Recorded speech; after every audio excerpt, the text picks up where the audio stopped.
Сырым жас кезінде Есентемір Бөкенбиге батасын алайын деп және ақыл сұрайын деп ат шапан алып барады. Барып қонақ болғаннан кейін Бөкен Сырымнан келген жұмысын сұрайды. Сонда Сырым: менің сізге келген жұмысым біріншіден сіздің батаңызды алайын деп келдім, екіншіден ақыл сұрайын деп келдім дейді. Сонда Бөкен: саған батамды берейін, сен жас болғанмен елге бас болғанда екенсің деп бата береді.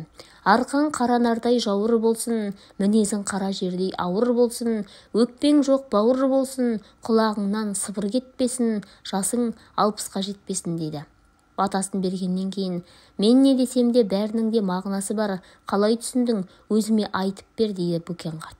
Сонда Сырым: арқаң көп мінгеннен жауыр болсын дегенің, халық үшін жұмыс жаса, халықты өзіңе ерте біл дегенің, мінезің қара жерден ауыр болсын дегенің, беріден ойлама, әріден ойла, салмақты бол, жеңіл болма дегенің, өкпең жоқ, бауыр болсын дегенің, не болса соған өкпелеп, инені жіпке тізіп өкпешіл болма дегенің, құлағыңнан сыбыр кетпесін дегенің, ел арасында дау жанжал көп кездеседі. Сол мәселені өзің шешіп, ақ қарасын айырып, дұрыс төресін бере біл дегенің, жасың 60-қа жетпесін деген батаңызға мен түсіне алмадым депті. Сонда Бөкен қарт Сырымға ақырған екен: мен сенен Құдайдың берген жасын қызғанам ба, 160-қа кел. Менің жасым 84-ке келді. 6 бәлеге тап болдым. Мен сені сол 6 бәледен аулақ болсын деп едім. Ол мыналар: үлкен үйге кіре алмадым, кіші үйге сыя алмадым. Қара сақалды әкем болды, қара шашты шешем болды. Ауру келді, кәрілік жеңді. Міне, 6 бәле деген осы, мұны қалай түсіндің дейді. Сонда Сырым батыр: үлкен үйге кіре алмадым дегеніңіз, адамның қатары кетеді, баратын үй таусылады. Кіші үйге сыя алмадым дегеніңіз, өзінен жасы кіші адамдардың үйіне жасы үлкен адам шақырусыз бара алмайды.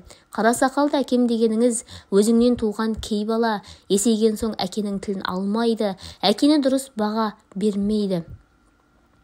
Бір сөз айтсаң, бетіңді қайырып тастайды. Қара шашты шешем дегеніңіз, сол баланың әйелі, келінің, осы шалға не керек екен? Берген асты жеп жата берме дейтін шығар. Ауру мен кәрілік түсінікті ғой ата, депті. Сонда Бөкен қарт: бақытты бол балам, жақсы шештің дейді. Сырымға қарап Бөкен басын шерткен екен. Сырым оған аузын ашып, тілін көрсетіпті.